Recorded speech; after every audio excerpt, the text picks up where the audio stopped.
But the key thing is of how they taught you how to sell it was that you didn't sell it until you needed to sell it. They taught me that marketing, selling, and closing are 3 different things. And it was interesting because I always kind of thought selling and closing were the same. Selling is actually our first conversation. Closing is done on the close call. Make sense? Where we kind of got it backwards. We believe marketing is our first call. And you know you believe marketing is your first call because you're like, oh yeah, we got the HARP or we got the Home Ready program.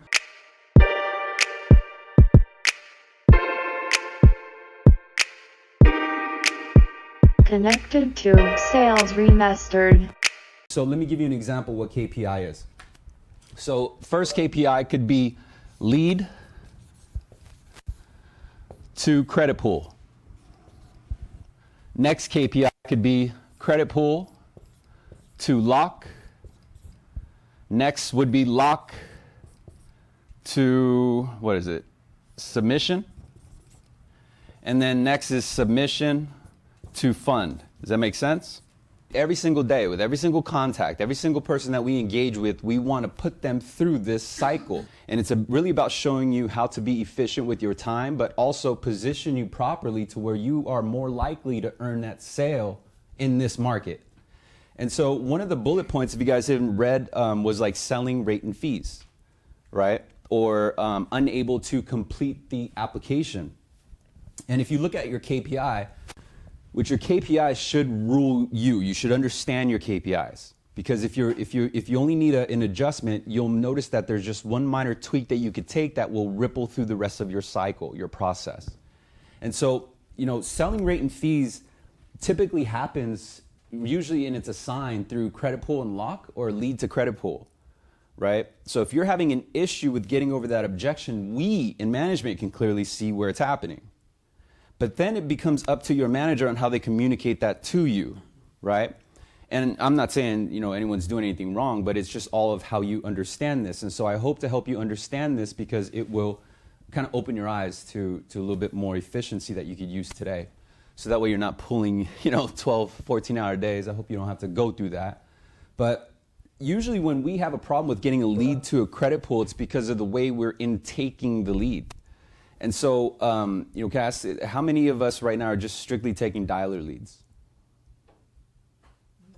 Okay, yeah, so that's what I mean. So there's a difference here of the audience, but it's okay. I'll adapt it because it's overall just the mindset and the psychology of it all, okay?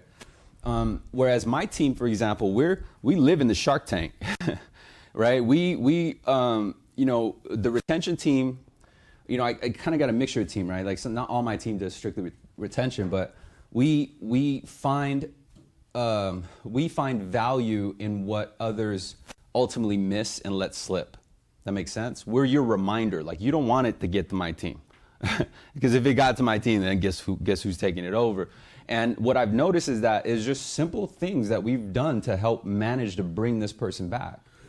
And that in itself is a challenge because that person already told themselves, no, I'm not going with this company, right? So technically that is a harder sale to take someone who's already in process, almost about to close, or already gone through 75% of the process and bring them back home, right? That's very hard.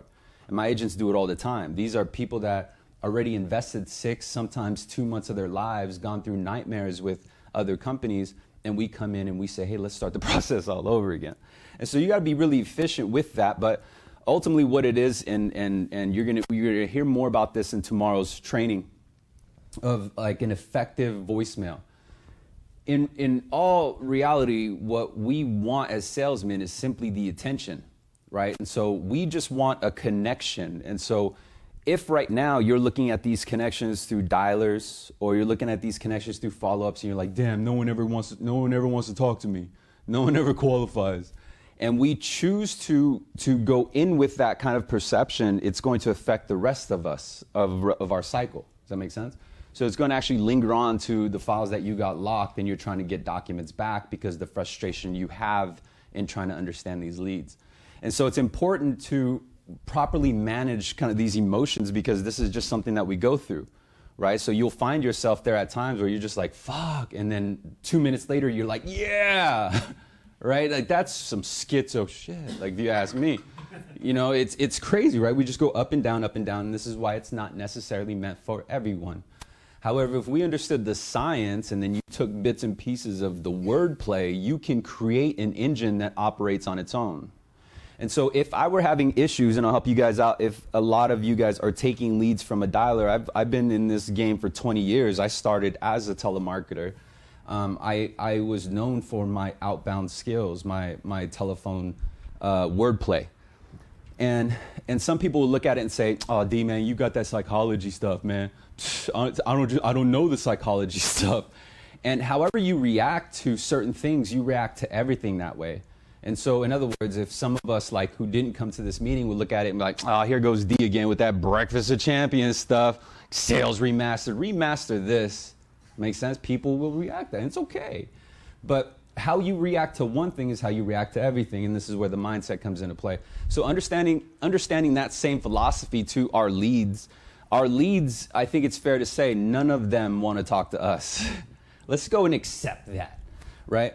But what they do want, right? There's this. I had a few mentors coming up, and one mentor who taught me how to be efficient said this one statement that it took me a long time to really understand. And the statement was, people don't know what they like. They like what they know. Get it? So in other words, consumers, they don't know what they want. So they'll ask in the only way that protects them, because it is human nature for us to protect ourselves. Get it?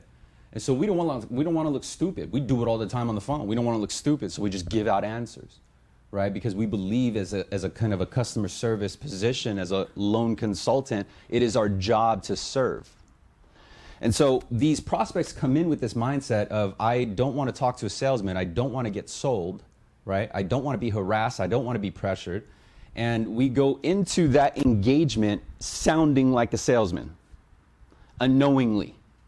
And so I invite you to open your eyes to a different way to control momentum. When you think of momentum, like when you are thirsty, right, and you're going towards your kitchen, imagine yourself, like you're going yourself to the kitchen because you're really thirsty. There's a momentum about you. You have something in your mind you need to complete. You need to get done. Get it? And so these prospects have the same thing, but we'll sometimes judge them because of their tonality, because it sounds like they don't want to talk to us, and we take it personal. This person doesn't know you. Right? They don't know you, and their aggression is not about you. But what if I told you there was a way to take that aggression and transfer it to interest, transfer it to curiosity, so that they follow you and they do what you say. And that's where the statement comes in. People don't know what they like what they know. And if for example, if on the phone right now, you're offering products, like you're throwing it out, there's a tonality of offering, right? Like, "Hey, Mr. Jones, I just want to see if you're interested to pull any cash out, maybe do some home improvements." That's a tonality of offering. Does that make sense? There's a completely different tone when you're driving, right? And you're just trying to extract information, because again, the key thing is just to get the attention. And we've got the attention if we got the connection. Regardless, you have their attention. It is up to you on how to continue grabbing that attention and bringing them your way.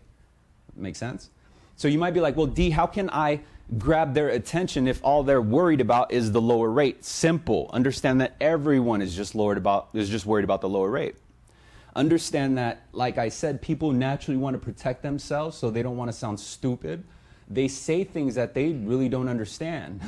We do it all the time. Like, I'll say things I honestly don't, that's another thing. But where they come in and they don't understand, they feel the need to protect themselves, their statement sounds like this: "I don't have time." That's how they protect themselves. Or, "What's your lowest rate?" "I don't want to pay fees." This is how they protect themselves. And what happens, because we hear it as salesmen, we're service oriented, we feel that we need to respond. And what happens when we respond, we sometimes we feed into the friction. And now it just becomes a debate, when all reality, that person was thirsty. All we had to do was just find out, what does he want to drink? Does that make sense? And so And so, I did this one episode that was, it explained spork. I do freestyle sessions on the vlog. And this one thing I came up with was a spork. Do you guys remember what sporks are? Anyone remember? Right? It was the spoon with the fork. Yep. And so I use that as an analogy because let's say someone came in, they just needed a fork, right? Like, hey man, I'm just looking for the best fork you got, cheap fork. And all you had was sporks. Some people are going to look at it, man, all I got is this spork, right? But other people will look at it like, yeah, no worries. But what happens when you eat soup? Hey, check this out. I got you. Does that make sense? So you're actually finding things that they will ultimately need because you're translating their message. And so more effectively, if I were taking leads from a dialer right now, I would understand that one, all of them are going to ask for a lower rate, but they only ask if you let them ask. And so if you haven't used my script yet, my script has nothing to do with rate. If anything, it helps them understand that they're going to save time and they're going to stop in the conversation if I can't move any further. If anything, I'm going to point them in the right direction. Make sense? Whereas a lot of people who have issues with this KPI from lead to credit pool, their intro sounds like this. Hey, Jim, thanks for holding. This is Dan with New American Funding. How can I help you today? That's where they have issues. Why? Is because you've given them the opportunity to say, yeah, I'm just looking for your lowest rate. And then what happens unknowingly, our subconscious reacts because our memories are referencing the rate sheet. Our memories are referencing that good market of 3.25. So then we'll ask the part, okay, well, what rate do you have? Does that sound familiar? We respond, well, what rate do you have? I got 3.25, 30-year fixed. Oh, and then your mindset goes down even further.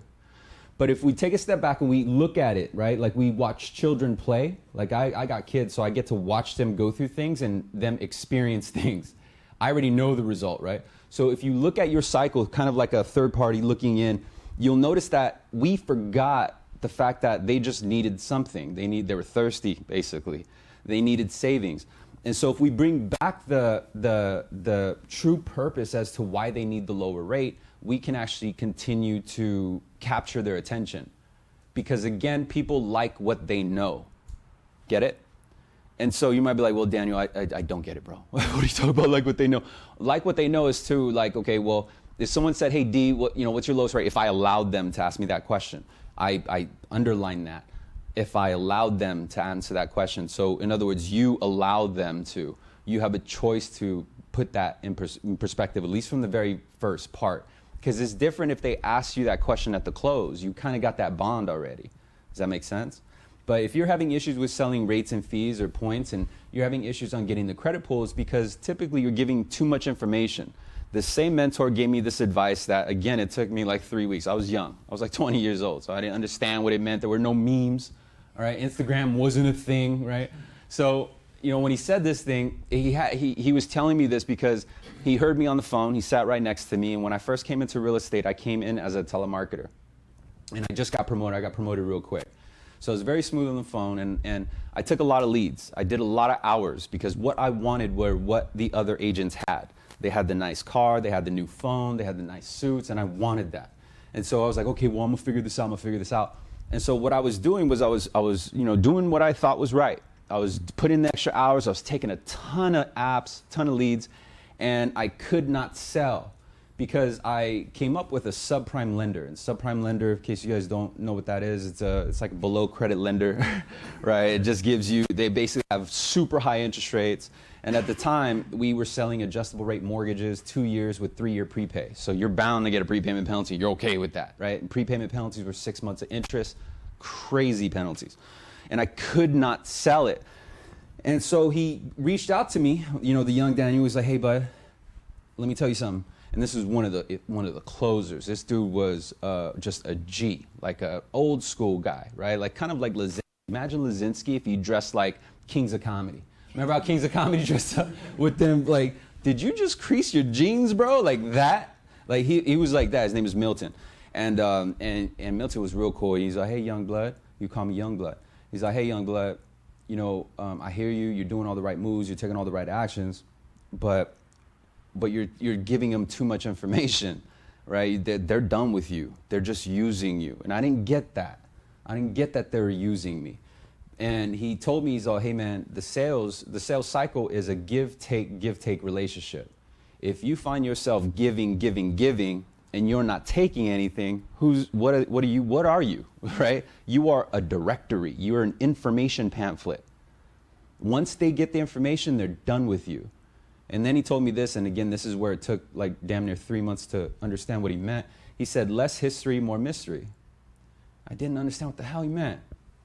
So ultimately what I found it to be was that if I left curiosity, a little bit more mystery as to what will happen on the next step, the likelihood of them wanting me follow me to that next step is very high. And this is in a market where we were selling 7.5 adjustable rate mortgages with a 3-year prepay and 3 points on the front. These were massive loans. But why? Why would they do that, right? And so what I found out is that they didn't care about the interest rate. They didn't care about the pricing. What they cared about was the result that our service would give them. Does that make sense?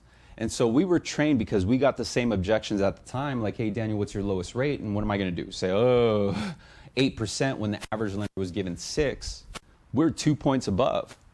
So we were taught on how to divert that attention away and how to sell tax relief, payment deferral, and debt consolidation.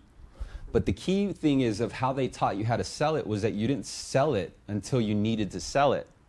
They taught me that marketing, selling, and closing are 3 different things. And it was interesting because I always kind of thought selling and closing were the same. Selling is actually our first conversation. Closing is done on the close call. Make sense? Where we kind of got it backwards. We believe marketing is our first call. And you believe marketing is your first call because you're like, oh yeah, we got the HARP or we got the Home Ready program.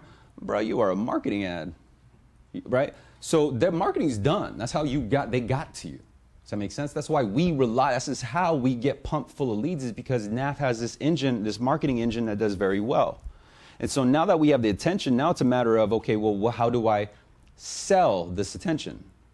And the only way to really sell somebody is through empathy. And there's this ratio, the same mentor taught me about, like how, you have 2 ears and 1 mouth because you're supposed to listen 2 times more than you speak, right? There was like this, he told me that the one who talks the most loses the sale.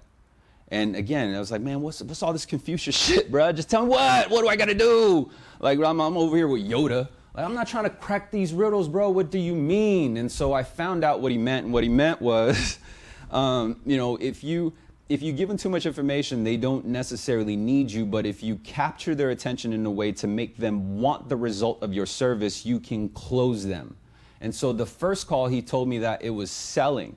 And so first call, selling is really all about listening. And this is where his statement of people like what they know is because if you listen to them, the reason why they need the lower rate is because they are maxed out on their credit card debt. The reason why they need the lower rate is because the wife lost her income or income's changed. Liabilities have increased. Their 3-year-old is now 6. Mom's back to work and now we got daycare expenses. Make sense? And when you listen, instead of trying to speak and sell and be like, oh, but wait, we got the Home Ready program. We got PIWs. The hell's a PIW, bro? I don't know what you want. You sound like a salesman. I don't want it. That makes sense? And so this is where it comes into play with like the lead to credit pool.